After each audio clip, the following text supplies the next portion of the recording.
Assalamualaikum warahmatullahi wabarakatuh. Waalaikumsalam warahmatullahi wabarakatuh.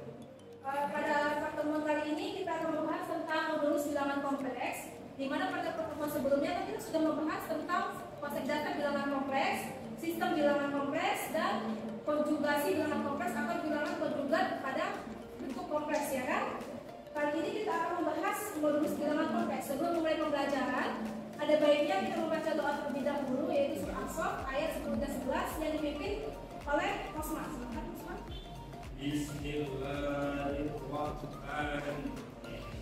Ya ayyuhallazina amanu hasabu ala ijaratin tujikum ajabin alim. Tu'minuna billahi wa rusulihi wa jahiduna fi sabilillahi bi amwalikum wa anfusikum dzalikum khairun lakum in kuntum ta'lamun. Shadaqallahul adzim. Baiklah, anak-anak ibu sudah pada absen kan? Sudah, Bu. Oke, kita mulai. Nah, pada modulus bilangan kompleks itu terdapat indikator pencapaian, yaitu sebanyak 3. Yang pertama, kalian harus mampu menerangkan apa itu definisi dari modulus bilangan kompleks. Yang kedua,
3. Yang ini kuadrat ke 4. Di mana kuadrat pertama itu semua nilainya positif, ya kan? Lalu ini kan bentuk dari Pythagoras. Di mana rumus sin adalah sin dapat demi ya. Nah, sin demi berarti sin tetanya sama dengan apa nih sin tetanya nak? Sama dengan apa? Depan per ini. Berarti y per r kan? Y per r kan? Lalu cos tetanya cos sami. Ya kan? Cos sami. Cos sami. Samping per ini. Maka x per r. Lalu kita dapatkanlah x-nya itu sama dengan r cos theta dan y-nya sama dengan apa nak? Sin theta. Ya kan? Dari sini ini kan merupakan Pythagoras juga kan nak? Ya kan? Di mana r di sini nak adalah sebuah jarak atau radius. Ya kan? Maka rumusnya ketika kita menggunakan Pythagoras didapatlah r sama dengan akar x kuadrat ditambah y kuadrat. Untuk yang penggunaan trigonometri sampai di sini ada pertanyaan? Paham semuanya? Oke, kita lanjutkan.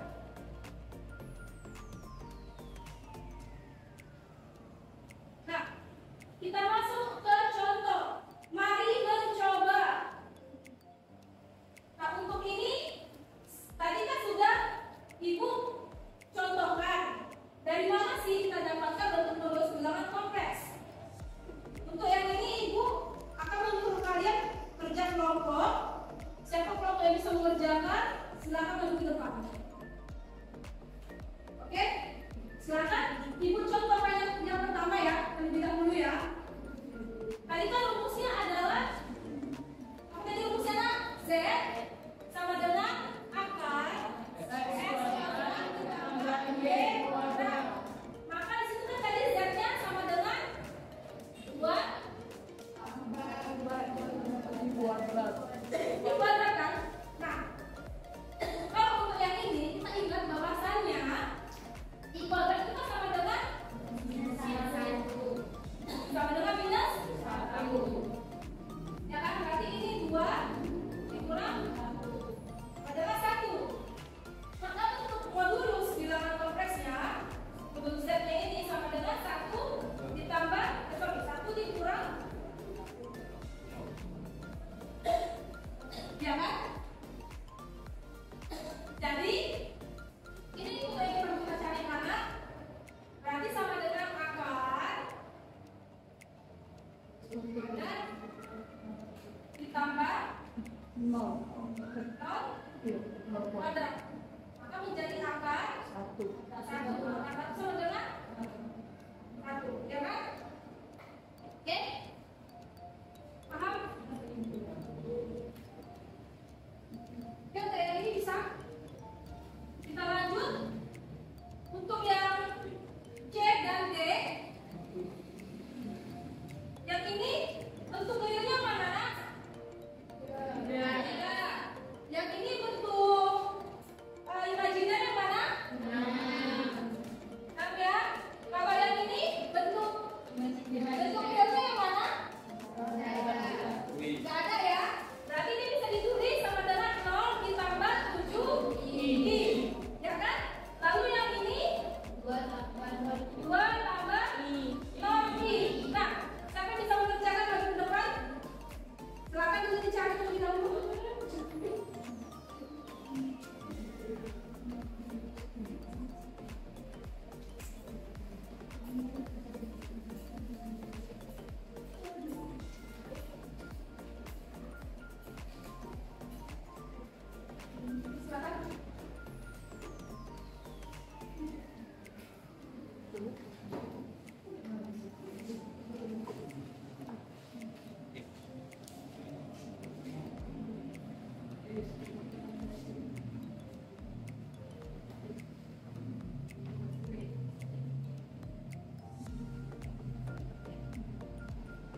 Untuk yang C,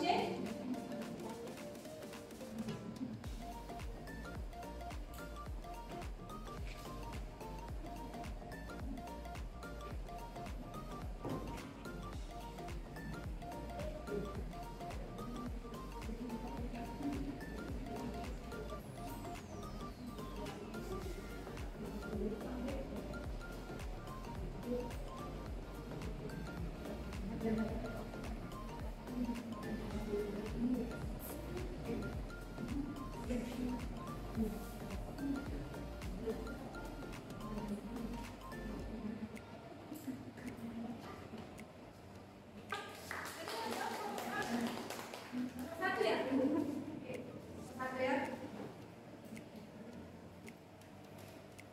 Nomor 1, 2, 3, 4, 5 ya. Ada 4. Ya.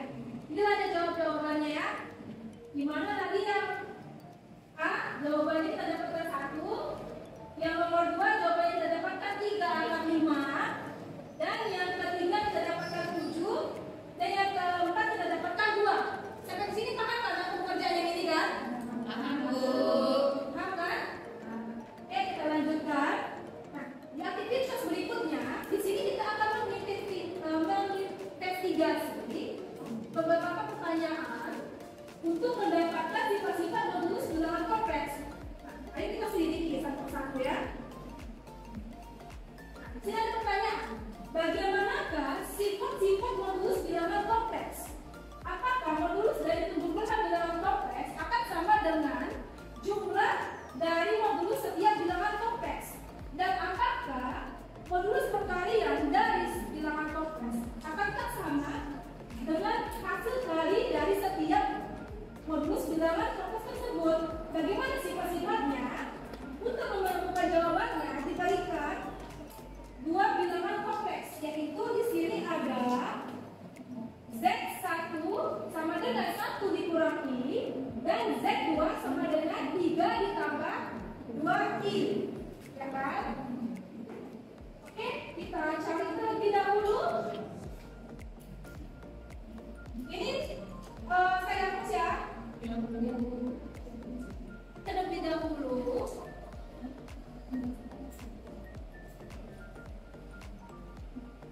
Z1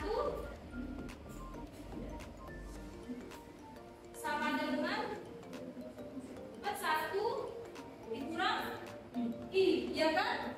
Maka Z1 modulus sama dengan akar berapa nak? 1 kuadrat ditambah minus 1 kuadrat, ya kan? Maka hasilnya menjadi 1 ditambah 1, ya kan? Maka menjadi apa? 2. Untuk yang Z1 mutlak, ya kan? Lalu kita cari untuk yang minus Z1 mutlak. Nah, ini nak, kita cari dulu terlebih dahulu nilai ini ya terlebih dahulu ya, nilai Z1 nya terlebih dahulu. Kita kalikan dia dengan minus, maka menjadi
kita dapatkan akar 4 pangkat 2 ditambah 1 pangkat 2 menjadi berapa nih hasilnya, Nak?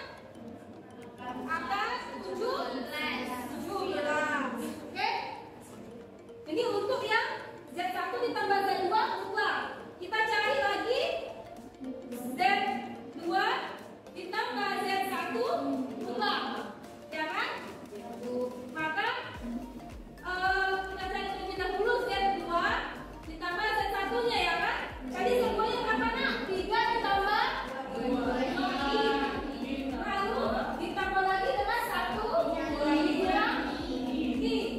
Nah, ini kita dapat dulu juga 4 ditambah I kan?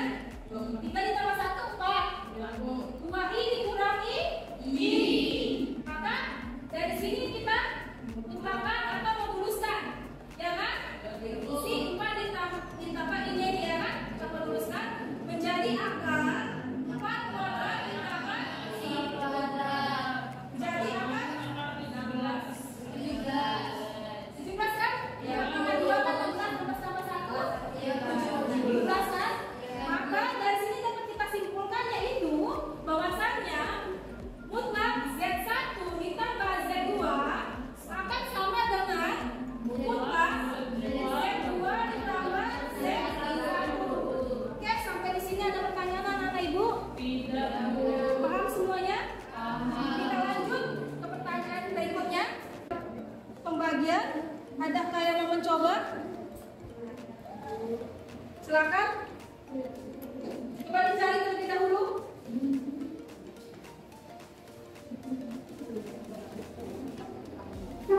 Coba diskusikan terlebih dahulu untuk yang ini.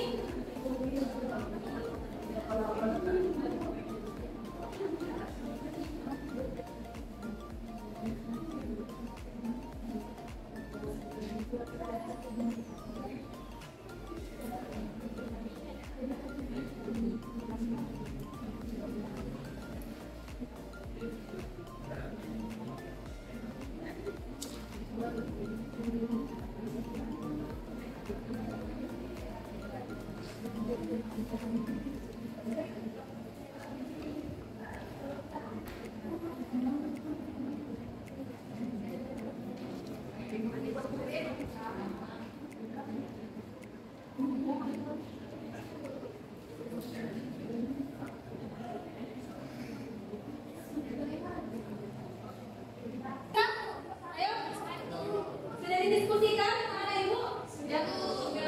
Kelompok mana yang bisa maju? Siapa? Ketiga bisa? Oke, silakan. Akan sama April sama APK boleh? Sama Yusika? Semua kelompoknya silakan maju. Jelaskan. Ayo.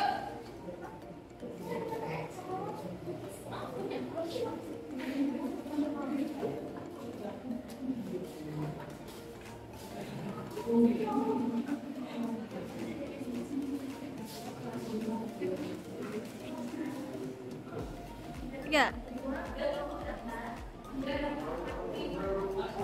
Masih ada yang maju? Satu dari itu nomor 3. Silakan Pak.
pembagian dari modulus bilangan kompleks berikut, di mana Z1 sama dengan 1 dikurangi dan Z2 sama dengan 3 ditambah 2. Nah, tadi sebelumnya kita udah dapat Z1-nya itu berapa, maksudnya mutlak Z1 itu berapa, yaitu akar 2. Lalu kita juga udah dapat mutlak dari Z2 yaitu akar 13. Lalu untuk Z1 per Z2 dimutlakkan itu sama dengan Z1 per Z2. Jadi kita harus cari Z1 per Z2 dulu. Jadi ketika kita ingin membuat pembagian menjadi perkalian, maka kita inverskan di penjelasannya nanti. Jadi Z1 dengarkan teman yang menjelaskannya.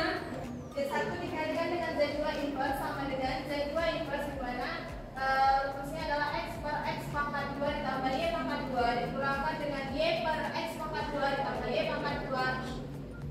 Itu kita masukkan nilai X-nya. Tadi kan ini yang kita mau cari, kita tentukan pertama adalah Z2 inverse di mana X-nya itu adalah 3 dan Y-nya itu adalah 2. Jadi kita masukkan ke dalam rumus di mana X-nya itu 3, kita masukkan 3, lalu X-nya 3 lagi dipangkatkan 2 ditambahkan Y-nya 2 pangkat 2 dikurang 2 per 3 pangkat 2 ditambah 2 pangkat 2 I itu sama dengan 3 per 13 dikurang 2 per 13 I. Selanjutnya kita cari Z1-nya dikalikan dengan Z2 inverse yang sudah kita dapat tadi.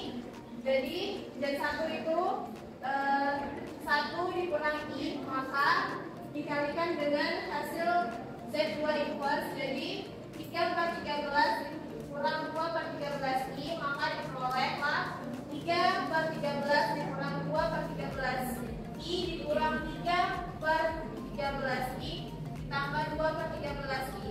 Ini tadi dikalikan ke dalam, maka diperolehlah hasil ini. Lalu 3 per 13 dikurang 5 per 13 I dikurangkan dengan 2 per 13 itu sama dengan 1 per 13 dikurang 5 per 13 I. Selanjutnya untuk Z2 per Z2 mutlak dimutlakkan itu kita masukkan langsung hasil dari perkalian antara Z1 dengan Z2 inverse, maka 1 per 13 dikurang 5 per 13 I itu sama dengan kita kembali lagi ke yang rumus awal di mana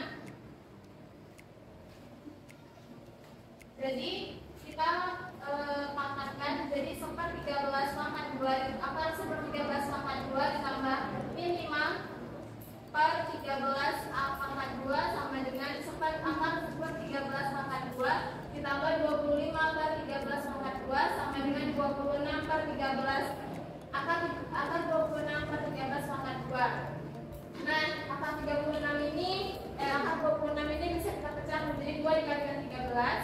Lalu 13 pangkat 2 ini kita bisa pecah lagi menjadi 13 dikalikan 13. Maka ini kita matikan saja 13 bagi 13 habis, jadilah akar dari 12 per 13. Nah, didapatkan sama, hasilnya sama. Hasil dari